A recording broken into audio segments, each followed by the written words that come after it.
একজন স্ত্রী কখনোই প্রিয় নারী হতে পারে না।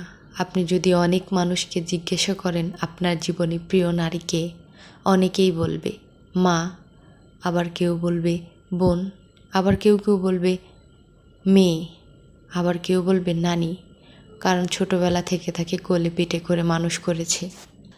কিন্তু আমি ভীষণ অবাক হই, এমন একজন মানুষও নেই যে বলবে আমার জীবনে প্রিয় নারী আমার স্ত্রী। আসলে বাঙালিদের সমস্যা হলো স্ত্রীকে ভালোবাসি বললেই মান সম্মান কমে যায়। স্ত্রীর কাছে ছোট হতে হয়, লোকে বউ পাগল বলবে। আবার অন্য অন্য পুরুষের কাছে নিজের পৌরুষত্বটা একটু কমে যায়। আচ্ছা, এমন একজন পুরুষও কি নেই যার অসুস্থতার সময় স্ত্রী তার বেডের পাশে নির্ঘুমে রাত কাটিয়েছে, কিংবা বাবার বাড়ির বিলাসবহুল বাড়ি ছেড়ে একসাথে জীবন যুদ্ধটা করবে বলে অল্প বেতনে ছেলেটার হাত ধরে বাড়ি ছেড়েছে। শ্বশুর বাড়ির ঝাল তরকারি না খেতে পারলেও বাবার বাড়ি থেকে ফোন আসলে ঠিকই বলেছে আমি খুব ভালো আছি।